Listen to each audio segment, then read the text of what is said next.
The following message is transmitted at the request of the United States government and the National Aeronautics and Space Administration. This is not a test. I repeat, this is not a test.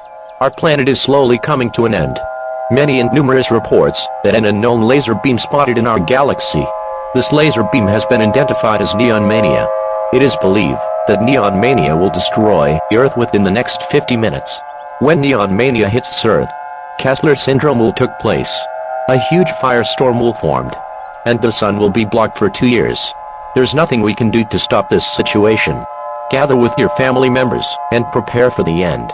The national anthem will play for the final time. God bless America.